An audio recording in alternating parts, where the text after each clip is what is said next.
is now 1 year after about the Russian invasion in Ukraine. How is now situation in Ukraine? We cannot say that the situation is improving because each month something new is happening and the situation is very unpredictable.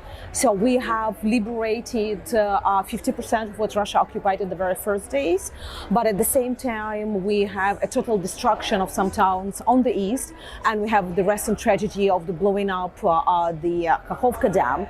So that's why you cannot say that the situation is stable or stabilizing or something.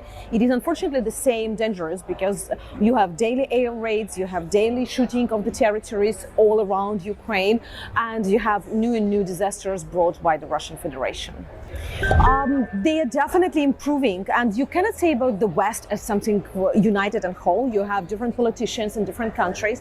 In general, it seems to me that we got support of those who are important. They can be small or big countries. It's not about the size. It is about their opinions and willingness to help Ukraine. And for Ukraine, the support of Portugal is not less important than support of the United States, because sometimes the smaller countries can have a bigger will to help Ukraine, a better understanding of what is happening. And you have some countries who are eager to deliver weapons. You have some countries who are eager to deliver the economic support and humanitarian support of Ukraine. So at the same time, is it enough? You never know. You're always unsatisfied, especially in terms of weapons, because we are asking weapons to defend us, not to make anything against the Russian Federation. We just needed to liberate our lands, to deoccupy our land, so to liberate the people living there, so not to have new and new tragedies as we're experiencing.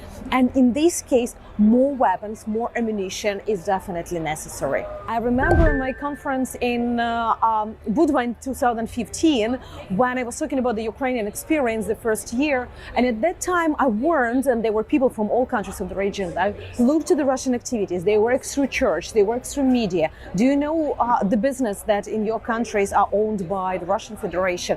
Do you know the politicians that are traveling a lot? And they were laughing like, don't worry, we are not in their interest.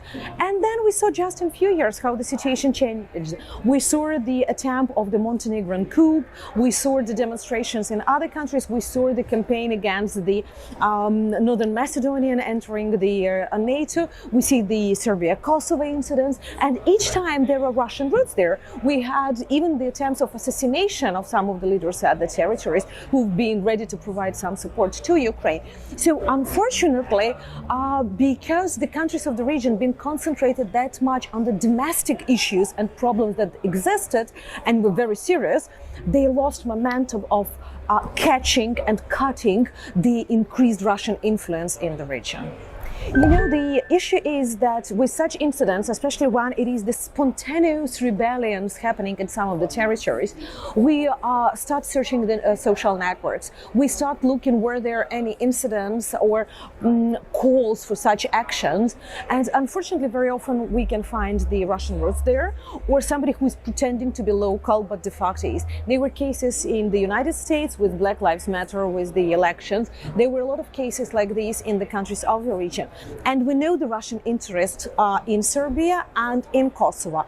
We can remember 1999 perfectly. They still, in all their argumentation about Crimea, they remember Kosovo. So they make the Kosovo parallels. It's still all a lot in the Russian propaganda discourse. The same with Northern Mitrovica, and with the support of Serbians, they are protecting the religious rights or Slavic rights or wherever. So that is all the time there. And I assume that the certain support is happening either at the diplomatic or political level or on the money level. But that is up to the security services of the Balkan countries to learn the situation better and to find out what is really behind those protests.